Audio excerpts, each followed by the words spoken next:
მოგესალმებით მეგობრებო, დუბაის საერთაშორისო აეროპორტიდან. მე რომ მოროკოში ვიყავი, სრულიად შოკირებული დაუბრუნდი საქართველოში, კულტურული შოკი მქონდა და ეხსაც მალე მაგიდაზე უდოს ახლა იმ ტიპს. მოყვარს.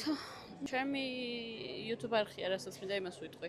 გონია რომ როცა ამდენჯერ გიწევს ფეხზე გახდა, ალბათ სულ მინიმუმ ფეხს უნდა იბანდე მაგდენჯერვე თუ არა დღეში ერთხელ. სულ მიკვირდა რა, გრძელმკლავიანებით რატო დადიან თქო, ხო ვიდეოები ხომ მქონდა ნახე.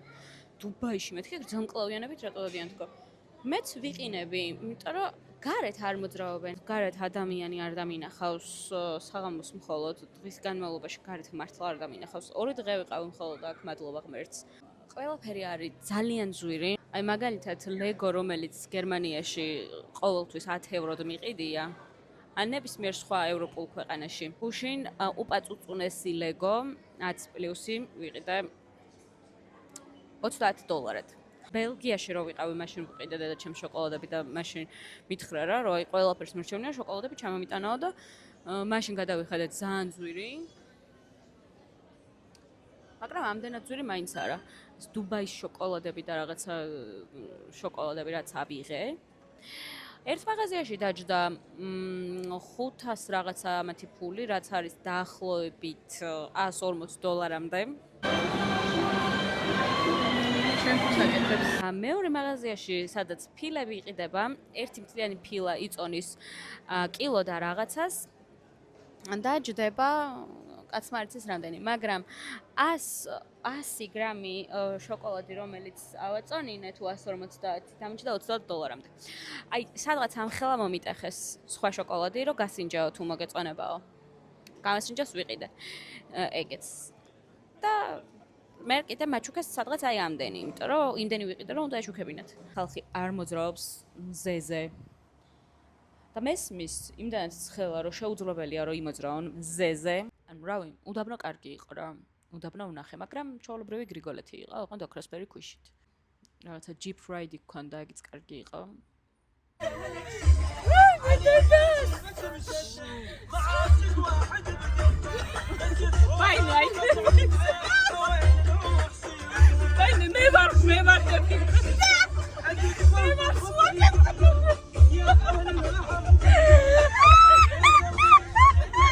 აკლემზე ვიჯექი და ძალიან მაღალი ყოფილა. რამ სიმაღლეზე ვარ? და თან ძალიან მერიდებოდა აკლემის გაგუძება, იმიტომ რომ აი იწვა თავისთვის და ჩვენ მივედით და ეხლა უნდა დაგაჭდეთ და თქვენ უნდა წრე დაარტყათ ამ სივრცეს. აი ძალიან მომერიდა. თან ცუდი ადამიანი მგონია თავი ეხლა აკვაი მეძინა. გამნამერა.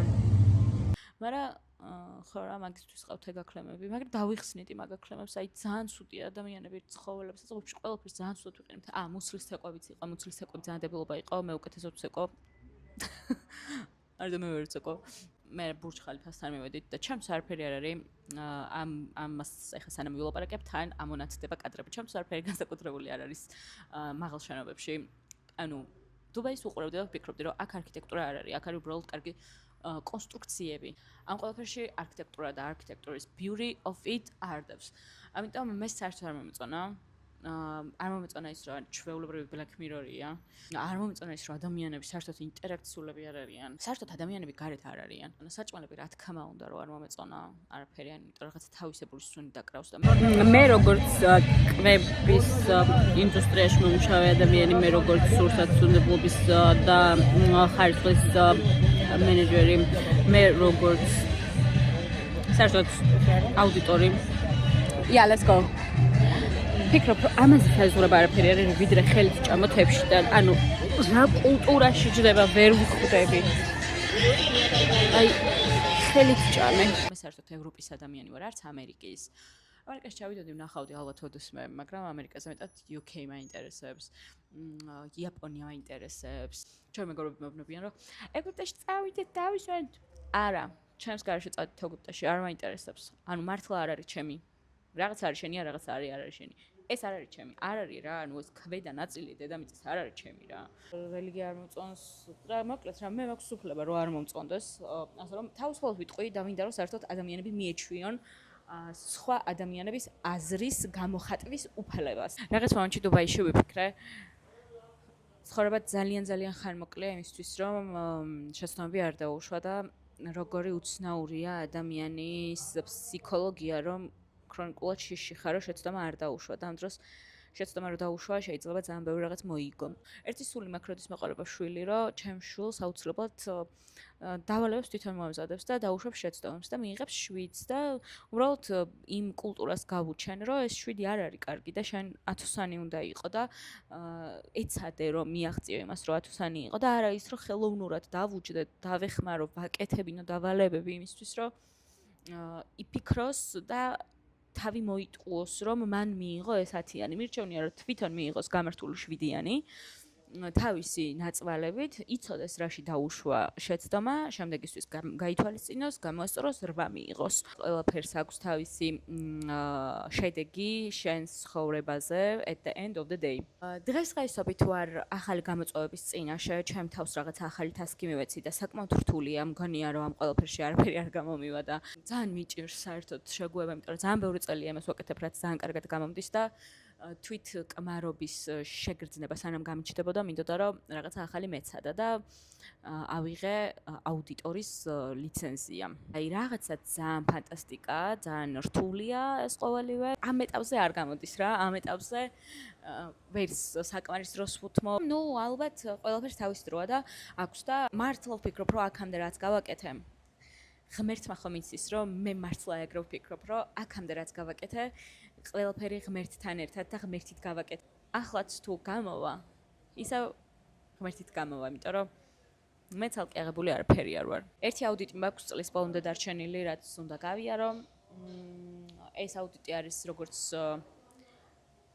pain in the ass. Tells ჩემს წელს რომ გადავხედო წელს ჩემი შესაძლებლობების მაქსიმუმზე გავიარე. ეს წელი იმედია მორჩება. ანუ მართლა ვფიქრობ, რომ ისეთი სტრესული წელი ცხოვრებაში არ მქონია, ძალიან რთული იყო. ძალიან ვერ ვისვენებ რა, ანუ ქრონიკულად მოჭიმული ვარ და დაძაბული ვარ და სულ რაღაცაზე მიფიქრება და სულ რაღაცაზე ვდარდობ და მაგრამ ფიზიკურად ძალა აღარ მაქვს. ეს არის წლევანდელ წელს რაც აღმოაჩინე, რომ მივხვდი, რომ ფიზიკურად ძალა აღარ მაქვს რა. იმდენად სტრესში ვამყოფე რაღაცა პერიოდებში ჩემი თავი, რომ ფიზიკური ძალა გამაცალა. პირადში რაც შემიძლია ვთქვა, არის ის, რომ ერთმა ადამიანმა მითხრა, ნინი იცი შენს ხლას კი არა, შენ საკუთარ თავს არ აძლევ შანსს და ეგ იყო ყველაზე სწორი სიტყვები, რაც კი წლებია საერთოდ მომისმენია პირად ურთიერთობებთან დაკავშირებით და მართალია, ანუ შენი თავი არ უნდა აქციო, შენ თვითონ ვეზაზუნად, რომ აი ბორბალზე დაუსრულებლად ირბინო და დღეს შემიძლია რომ გავხედო ცას და ვთქვა რომ რა ლამაზიცა, ანუ რა ძალიან დიდი ხანი არ მქონდა ეგ ყველაფერი დამღამებული უკანაც ჩანს რომ ვარდისფერიაცა. ძალიან დიდი ხანი ვერ აღვიქვამდი სამყაროს მშვენიერებას, იმიტომ რომ მე შინაგანად ძალიან დიდი ემოციური roller coaster მქონდა და Let's go. I'm so happy that I'm going.